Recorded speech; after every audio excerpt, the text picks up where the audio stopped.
I'm going to talk about 10 things here that entertainers, the fields that we actually work in. A lot of the neighbors, a lot of people understand that as entertainers we work, but they don't understand actually the hierarchy in some situations or the number of fields that we actually work in. And what happens with this is the entertainment field has about 10 rankings, and it top down to bottom. What happens when the top market slows down, these entertainers move down, and everybody starts bunching down because the markets start to get smaller. And we're going to start off with the first one right here is your trade shows. A lot of trade show entertainers get paid really good money in the market, and the problem comes about pandemic has shut down almost every trade show. The trade show market is dead. It is literally dead. Nothing's happening till 2021 if we're lucky. A lot of these trade show facilities, as you know, have been converted over to hospitals. They're going to have to get sterilized. These venues are booked a year, if not 2 years in advance. So when they drop out, there's a huge domino effect. So trade show industry is dead. So trade show entertainers are sitting around looking, scratching, trying to figure out what they're going to do for a living, which trade show entertainers usually fall into corporate entertainment. Now, corporate entertainment could be your hospitality events. They could be your executive meetings. There's a whole subcategory in corporate work. And about 90% of that business is shut down also. So for entertainers, we've lost trade shows and corporate. What does exist in the corporate market is being picked up by the trade show entertainers who have a tight tie and a good building working relationship with their previous company. So if you're a trade show entertainer and worked with a company, reach out to that company because they're still going to try working with you. They have a loyalty, they have a relationship. They know what you have brought as an entertainer to the group. Now, the next market is the college market. The college market is huge because every college has an activity fee. That activity fee is used to pay for entertainment, movies, comedians, jugglers, balloon artists, all over. As you know, colleges are shut down, and this is really becoming interesting for the college market. They're done for the year. There's no college that's going to open up and have entertainer on campus. So which now brings into, can we present a virtual program? Can I submit a virtual lecture? Now, the interesting part is going to be how this migrates into a learning plan. Before, there are some professors who would talk about a bullying or a abusive, spousal abusal, and they may have an entertainer come in who actually does an entertaining educational program, and the faculty says, that's part of your grade is go watch this. Now, there may be still a market there for that entertainer if he could get in with the professor who wants to actually use his budget to promote this presentation. But again, that's going to be a tough market because if schools go virtual, which is a huge possibility for colleges, is they're reworking their financial structure, I don't know where that instruction, that may be something that's gone for another 2 years, easy, the college market. I hate to say that.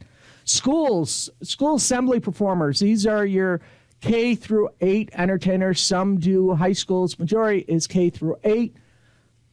Man, this industry, again, as you know, e-learning. They're talking about e-learning going into the fall, which means, again, if I'm looking at some of the things that I'm seeing from these governors, they're talking about no school, only 2 days a week, 3 days off, preparing e-learning, and they're coming out point blank saying no school assemblies. So the school assembly artists, these guys are the ones that are like the college instructors, college entertainers who hop in a car and they drive from area to area to area. So from that, it is, their world is really upside down because they're now trying to do virtual. And doing a virtual show is a big question. Does the school have the money in the budget? Yes, they do, and no, they don't. That money is being used for other things. They still have a budget for some kind of shows, but now entertainers are trying to scratch their head going, Do I sell them a canned video presentation, or do I sell them a live presentation like we're doing here? And it's hard when you're trying to go up against PBS, who's put out this award-winning series on history, and you come in there and go, well, I got this great, fun George Washington or Abe Lincoln show to teach kids and interact. Well, it's not any interaction. It's just a video that they're watching. And virtual has a huge problem due to the fact that we don't have that interconnection. We don't have that personal connect time. So schools are done. There is still possibly, how can we fit into the e-marketing? No assemblies. It's not looking good for the 2021 season school assemblies. Talk to my fairs and festival guys, both that do country fairs county fairs and local fairs.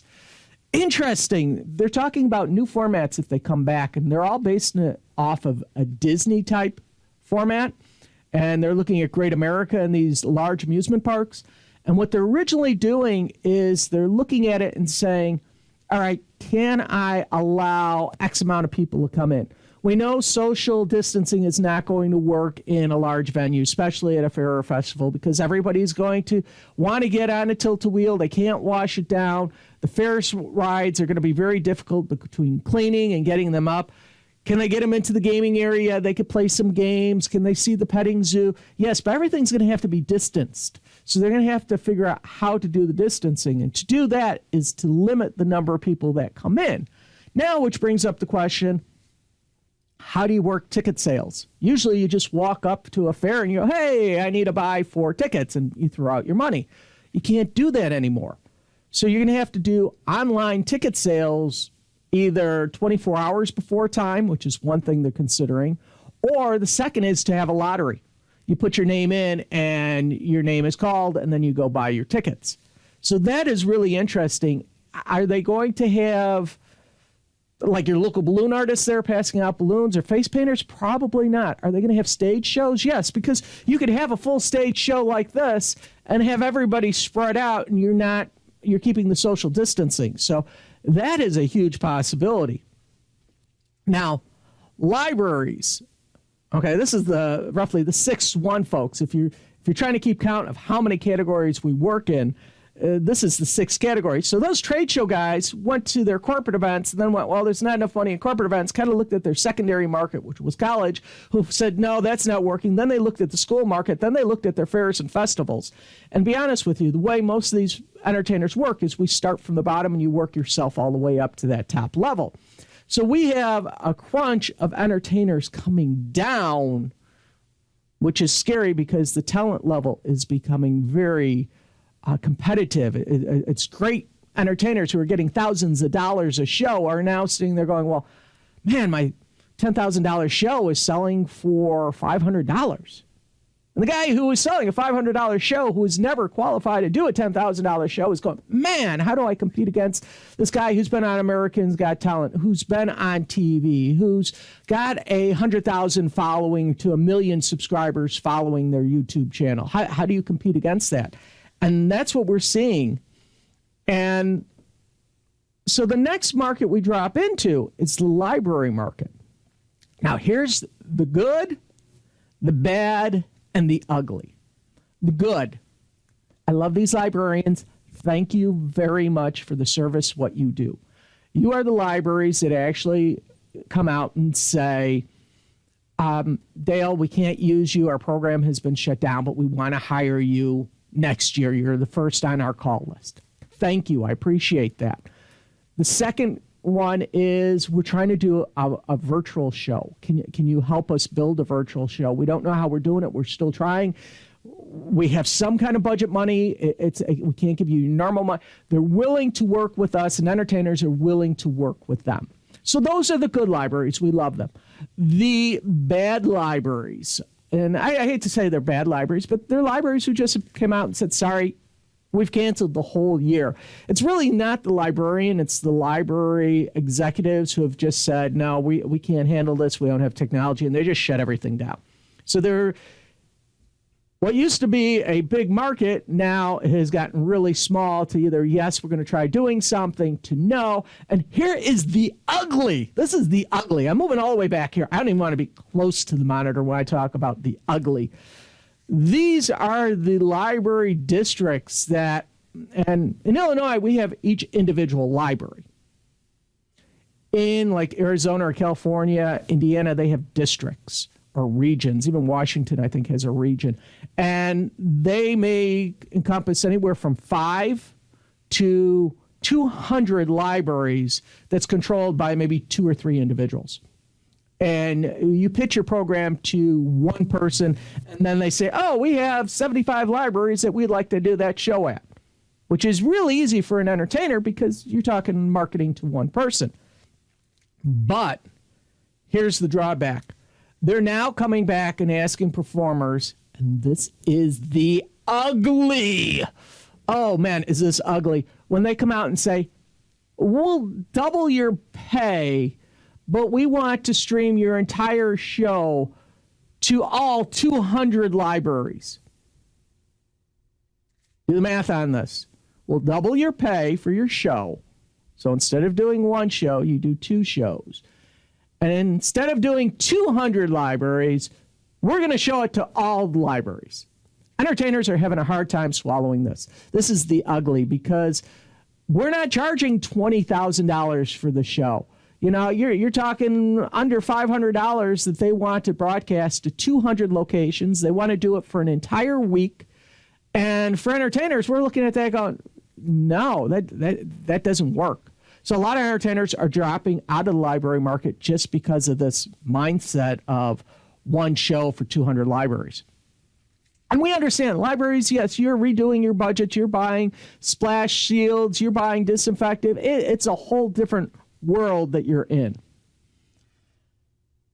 This is number 7, park districts. Man, park districts, you guys, I got to give you credit. You're still out there. You're still booking acts. You have no idea how you're going to promote these acts. You have no idea who's going to show up, but you are booking acts at different prices all over the market. And park districts are known for basically putting out, as you know, a flyer. They put out a flyer, comes to everybody's houses, and then you sign your kid up for a program. Now, throughout the year, they will do like your day camps. Your day camps will spend, let's say, $200. You put your kid in the day camp. They're there for 8 weeks. They have activities. They play games, and they hire entertainers to come in at an entertainment rate, and they pay them. Well, the virtual is doing something totally different where they're actually putting an instructor's fee, which is nowhere near an entertainer's fee. It is lower than lower, but if you were an hourly person, you'd say, wow, that's a good rate.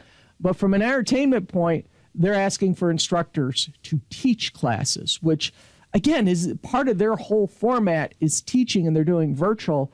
And I've worked with a couple park districts, and the problem they come in is they don't know the dynamics of their audience that are actually watching. So they can't say at the moment, because this is all new to them, is Tuesday at 10 o'clock a good time to get people to watch? I know I put this show on Wednesday at 9:30, which is a good time for me to actually do this show. But I don't know if all my audience is available on Wednesday at 9:30 to watch this show.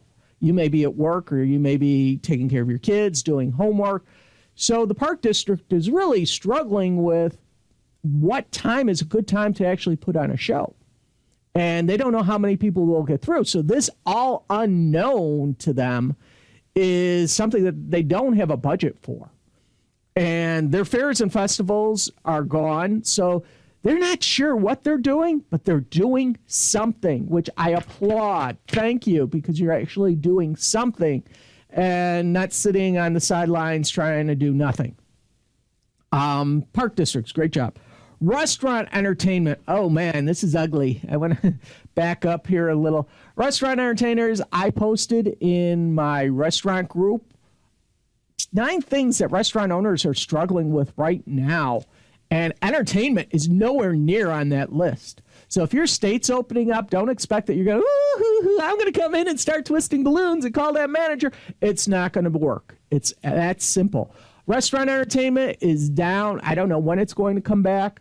Illinois, they're talking. Good old JB, our governor. Yeah, that's, don't want to go there. But our governor is saying maybe June, July, August before he sees restaurants opening up.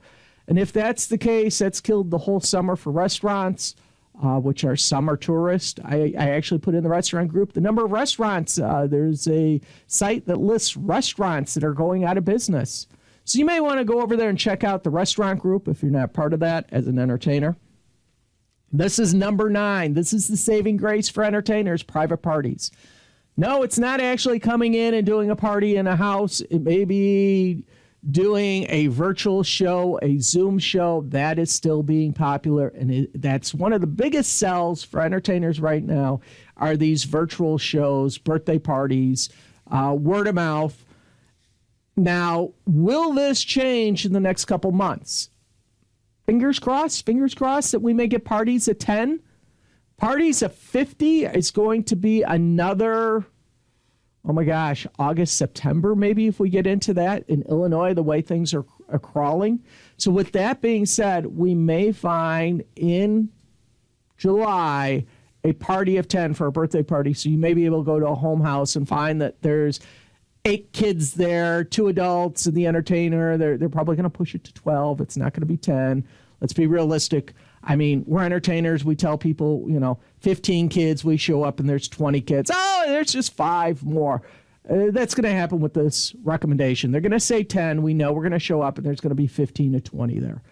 That's just the way this is going to work, folks, I hate to say. But private parties are still booking. The last one, number 10, is actually doing some kind of delivery service of balloon decor, which is very popular. Delivering what we used to do outside, we do inside. There's more people saying, can I have a special decoration or can I have some kind of delivery? Does that work? Does that help the face painters? No. Does it help? Maybe a face painter, if you're a painter and you could paint a canvas and bring that there. Maybe this is an idea for face painters. If you spray paint a sheet, a big mural, and you stake it on the front lawn and you got this beautiful artwork, that may be an opportunity for you.